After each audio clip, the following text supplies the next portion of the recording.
અમરેલી જિલ્લામાં એક વ્યાડીમાંથી માનવ કંકાલ મળતા સમગ્ર પંથકમાં ચકચાર મચી છે। દુર્ગંધના આધારે પોલીસ સુધી પહોંચેલી આ ઘટના હવે ગંભીર રહસ્ય બની। વાડીમાં માનવ કંકાલ કેવી રીતે આવ્યું, આ કંકાલ કોનું છે અને શું કોઈ હત્યાને દબાવવા માટે મૃતદેહ અહીં દાટવામાં આવ્યો હતો? અનેક સવાલો હાલ આ મામલે ઊભા થયા છે। વિગતે વાત કરીએ શું છે સમગ્ર મામલો આ અહેવાલમાં। નમસ્કાર, હું ચિરાગ વર્ષાબેન, આપ જોઈ રહ્યા છો સ્વમાન। અમરેલી પંથકમાં સામે આવેલી આ ઘટના નાગરિકો સાથે સાથે પોલીસને પણ વિચારવા પર મજબૂર કરી રહી છે। ધારી તાલુકાના ભાડેર ગામમાં એક વ્યક્તિએ પોતાની વાડીમાંથી સતત દુર્ગંધ આવતી હોવાની ફરિયાદ પોલીસને કરી। ફરિયાદના આધારે પોલીસ ઘટના સ્થળે પહોંચી અને તપાસ શરૂ કરી। તપાસ દરમિયાન શંકા જતા મામલતદારને જાણ કરવામાં આવી અને વાડીમાં ખોદકામ હાથ ધરવામાં આવ્યું। ખોદકામ કરતા જ જમીનની અંદરથી માનવ કંકાલ મળી આવ્યું, જેને જોઈને પોલીસ સહિત આસપાસના લોકો ચોંકી ગયા હતા।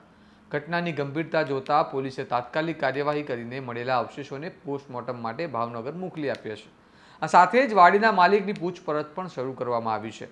હાલ સુધી એ સ્પષ્ટ થયું નથી કે આ કંકાલ કોનું છે, કેટલા સમયથી અહીં દફનાવેલું હતું, તેનું મૃત્યુ કુદરતી હતું કે પછી કોઈ ગુનાહિત ઘટનાનો ભાગ છે।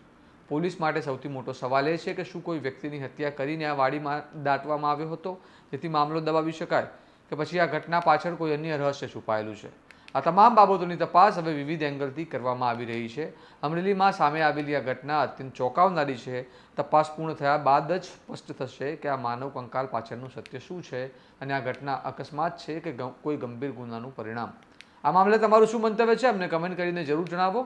આવા વિગતવાર અને વિશ્લેષણવાળા સમાચાર જો તમને પસંદ હોય તો સ્વમાનની ચેનલને લાઇક કરો, શેર કરો અને સબસ્ક્રાઇબ કરો। જોડાયેલા રહો તમારા સ્વમાન સાથે।